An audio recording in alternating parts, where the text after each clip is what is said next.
কালদৈত্য কৰোনায় ক্ৰমাৎ জটিল কৰে তুলিছে ৰাজ্যৰ পৰিস্থিতি। কৰোনাৰ বিৰুদ্ধে যুঁজ দিবলৈ অধিক তৎপৰতাৰে কাম আগবঢ়াইছে স্বাস্থ্য বিভাগে। কোভিড ৰোগীৰ চিকিৎসাৰ বাবে শীঘ্ৰেই সাজু কৰি তোলা হ'ব 1050খন বিছনা।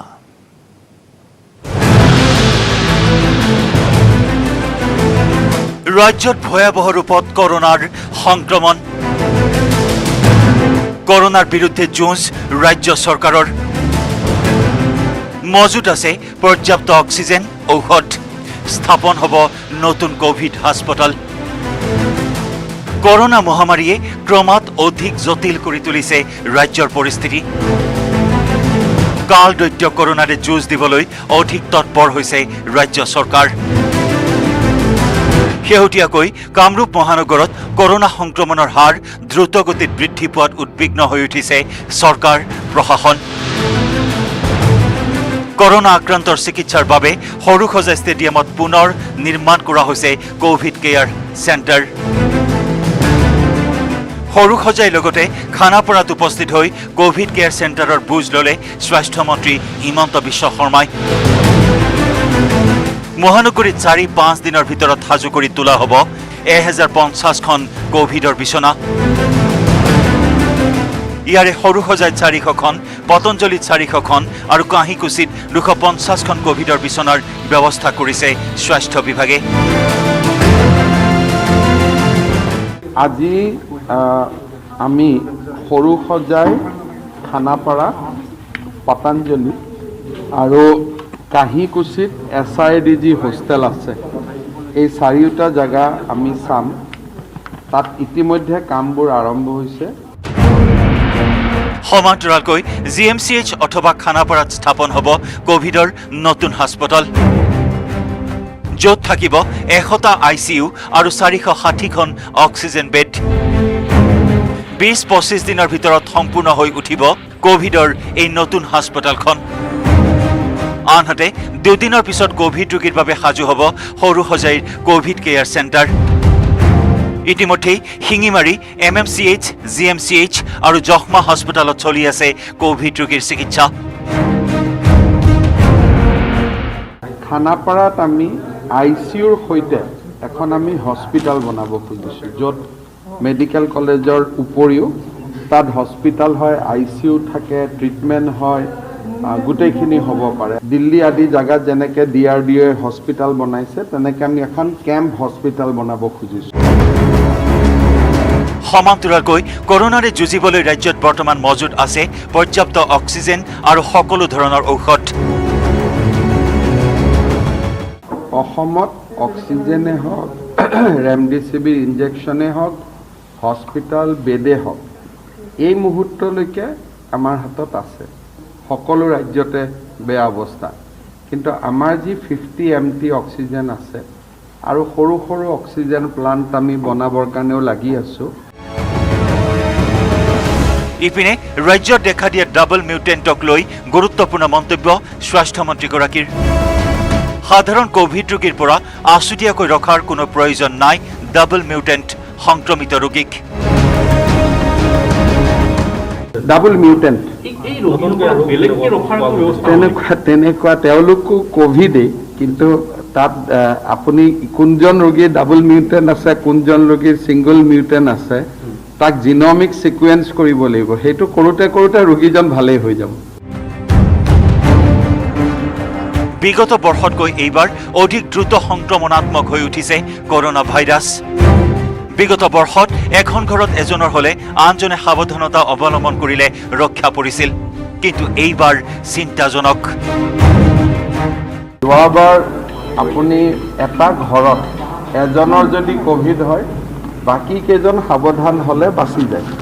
কিন্তু এইবাৰ কোভিডটো ইমান লাইট যে এখন ঘৰত এতিয়ালৈকে আমি যিটো পৰ্যবেক্ষণ কৰিছোঁ, এজনৰ যদি হৈছে গোটেইকেইজনৰ হৈছে।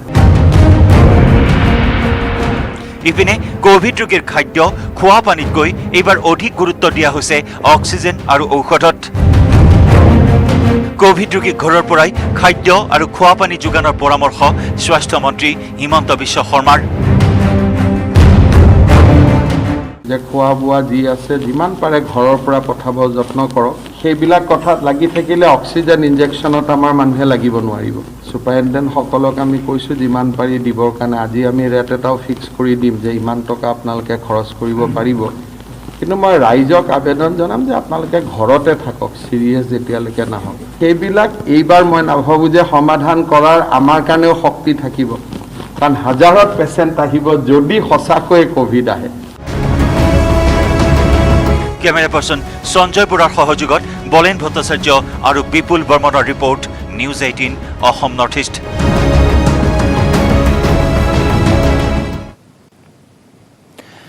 যোগ কৰক, সুস্থ থাকক। কৰোনাৰ ভয়াৱহ সংক্ৰমণৰ সময়ত অত্যন্ত জৰুৰী যোগাসন। কিন্তু নিজকে সুস্থ ৰাখিবলৈ কি কি যোগাসন কৰিব আপুনি?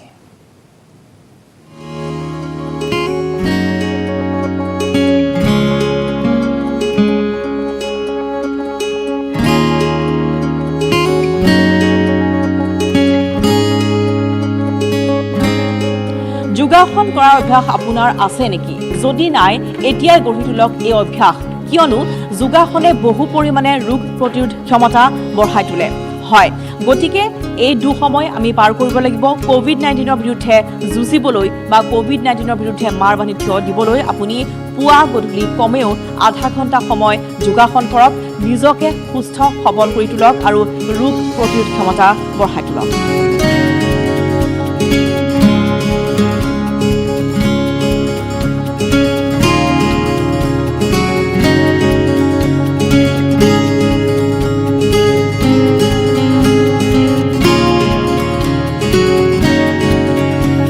প্ৰাইম টাইম 18ৰ শেষ অংশলৈ যোৱাৰ পূৰ্বে লৈছো আন এটি বাণিজ্যিক বিৰতি। নগাঁও চহৰৰ মাজমজিয়াত মুকলিকৈ ঘূৰি ফুৰা অৱস্থাত উদ্ধাৰ এজন কোভিড ৰোগী। নগাঁও চহৰত ঘূৰি ফুৰিছিল কোভিড আক্ৰান্ত ৰোগীজনে। মধ্যপ্ৰদেশৰ পৰা অসমলৈ ট্ৰাক চলাই আহিছিল যুৱকজন। সোণাপুৰত যুৱকজনৰ দেহত ধৰা পৰিছিল কোভিড পজিটিভ। সোণাপুৰৰ পৰা কোভিড পজিটিভ ধৰা পৰাৰ পাছতে পলায়ন কৰি আহিছিল নগাঁৱলৈ। দিল কুমাৰ নামৰ ৰোগীজনে নগাঁৱৰ এখন হোটেলৰ খাদ্য গ্ৰহণ কৰিছিল আৰু তাতেই ৰাইজে সন্দেহজনক অৱস্থাত সোধা পোছা কৰোঁতে ধৰা পৰিছিল যুৱকজন। মুকলিকৈ ঘূৰি ফুৰা কোভিড ৰোগীজনক লৈ এতিয়া চহৰখনত সৃষ্টি হৈছে তীব্ৰ আতংকৰ। আমাৰ দোকানত আহি পেলাই পেকিং লৈ লৈছে। পেকিং লওঁতে আমি পেকিং কৰি দিছোঁ, কিন্তু পইচা নাছিলে তেখেতৰ ওচৰত। আমি গম নাপাওঁ পইচা নাছিলে বুলি। পইচা নাছিলে, তাৰপিছত ATM-ত যাওঁ বুলি ক'লে। তাৰপিছত ক'লেগৈ ATM-ত যাওঁ। লৈ গ'লোঁ ATM-ত ফোন আছে নেকি মোৰ ওচৰত? মোৰ বোলো ফোন নাই, তই ফোন কৰিব লাগিব। তাতে বেলেগ এটা মানুহৰ ওচৰত বোলো ফোন আছে নেকি? ফোন নাই বুলি ক'লে। পিছত নম্বৰটো উলিয়াওঁতে কাগজখন দেখা পালোঁ। পিছত কাগজখন মেলি চাব, তাক উলিয়াই বোলো মেল, তাত দেখিছোঁ পজিটিভ বুলি পেলাই। তাৰপিছতে প্ৰাঞ্জল তাক দেখাইছোঁ, দেখাওঁতে গম পাইছোঁ আৰু যে ONGC কৰ্মচাৰীৰ অপহৰণ কাণ্ডৰ ৪৮ ঘণ্টা উকলিল, কিন্তু এতিয়াও দায়িত্ব স্বীকাৰ কৰা নাই কোনো উগ্ৰপন্থী সংগঠনে, যাৰ ফলত শংকিত হৈ উজাগৰি নিশা কটাইছে অপহৃতৰ পৰিয়ালে। ইপিনে অপহৰণ কাণ্ডৰ লগত জড়িত অভিযোগত এই পৰ্যন্ত ১৪জনক গ্ৰেপ্তাৰ কৰিছে আৰক্ষীয়ে। অপহৰণ কাণ্ডৰ ৪৮ ঘণ্টা উকলিল, এতিয়াও দায়িত্ব স্বীকাৰ কৰা নাই কোনো উগ্ৰপন্থী সংগঠনে। ক'ত আছে ONGCৰ ৩ অপহৃত কৰ্মচাৰী? এই পৰ্যন্ত ১৪জনক গ্ৰেপ্তাৰ। ONGCৰ কৰ্মচাৰীৰ অপহৰণ কাণ্ডৰ ৪৮ ঘণ্টা উকলিল, কিন্তু কোনো সংসূত্ৰ নাই ৩ অপহৃতৰ। কোনো উগ্ৰপন্থী সংগঠনেও এই পৰ্যন্ত স্বীকাৰ কৰা নাই অপহৰণ কাণ্ডৰ দায়িত্ব। কিন্তু ক'ত কাৰ জিম্মাত আছে মোহিনী মোহন গগৈ, ৰিতুল শইকীয়া আৰু অলোকেশ শইকীয়া? তাকে লৈ এতিয়া অধিক উদ্বিগ্ন আৰু শংকিত হৈ উজাগৰি নিশা কটাইছে ৩ অপহৃতৰ পৰিয়ালে। শোকত ভাগি পৰিছে তিতাবৰৰ বৰহোলা নাঙলগাঁৱৰ অপহৃত ৰিতুল শইকীয়াৰ পৰিয়ালবৰ্গ। কোলাত ৪মহীয়া সন্তানক লৈ স্বামীক মুকলি কৰি দিবলৈ অশ্ৰুসিক্ত নয়নেৰে কাতৰ আহ্বান জনালে ৰিতুলৰ পত্নীয়ে। একো বুজি পোৱা হোৱা নাই, আহি দেখুৱালে দুখে লাগে।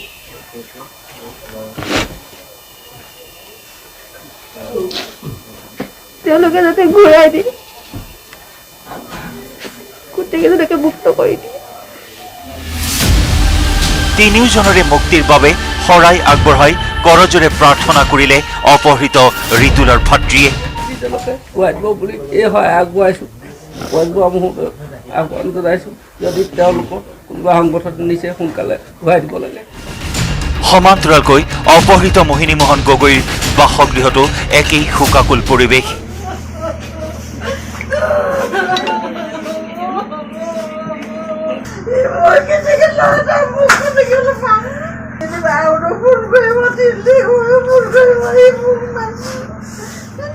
অপহৰণকাৰীলৈ তামোল পানেৰে শৰাই আগবঢ়াই অশ্ৰুসিক্ত নয়নেৰে দায়িত্ব স্বীকাৰ কৰিবলৈ আহ্বান জনালে মোহিনী মোহনৰ পিতৃ মাতৃয়ে। আনহাতে ONGCৰ অপহৃত কৰ্মচাৰীৰ পৰিয়ালৰ কাষত থিয় দিছে সদৌ অসম ছাত্ৰ সন্থাৰ সজাতি দল। অপহৃত মোহিনী মোহন গগৈৰ পত্নী আৰু পিতৃক সাক্ষাৎ কৰি বৰ্তমানৰ পৰিস্থিতি সন্দৰ্ভত বুজ লয় ছাত্ৰ সংগঠনটোৱে। ONGCৰ 3 কৰ্মচাৰীৰ অপহৰণ কাণ্ডৰ ৰাজহুৱাকৈ দায়িত্ব স্বীকাৰ কৰি শীঘ্ৰেই বিনা চৰ্তে মুকলি কৰি দিবলৈ আহ্বান জনালে সদৌ অসম ছাত্ৰ সন্থাই।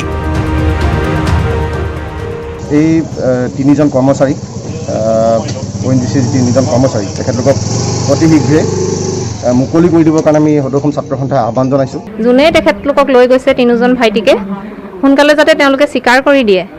আমি পৰিয়ালটো সকলোৱে শোকত ভাগি পৰিছোঁ, তেওঁলোকৰ কাৰণে সকলোৱে চিন্তিত হৈ আছোঁ। চাঞ্চল্যকৰ অপহৰণ কাণ্ডৰ লগত জড়িতৰ অভিযোগত এই পৰ্যন্ত 14জনক গ্ৰেপ্তাৰ কৰিছে আৰক্ষীয়ে।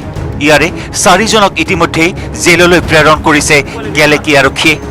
আনহাতে শিৱসাগৰ আৰক্ষীয়ে গ্ৰেপ্তাৰ কৰা 5 অভিযুক্তক প্ৰেৰণ কৰা হৈছে আৰক্ষীৰ জিম্মালৈ। সমান্তৰালকৈ শিমলুগুৰি আৰক্ষীয়ে 3 দিনৰ বাবে নিজৰ জিম্মাত লৈছে 3 অভিযুক্তক।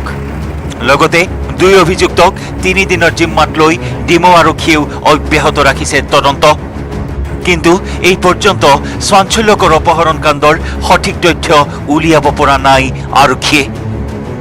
ডিমৌৰ পৰা কৃষ্ণ ৰাইডঙীয়া, তিতাবৰৰ পৰা অনমোল যাদৱ, নাজিৰাৰ পৰা নবুল কোঁৱৰ আৰু শিৱসাগৰৰ পৰা প্ৰদীপ গগৈৰ report, news 18 Assam north east.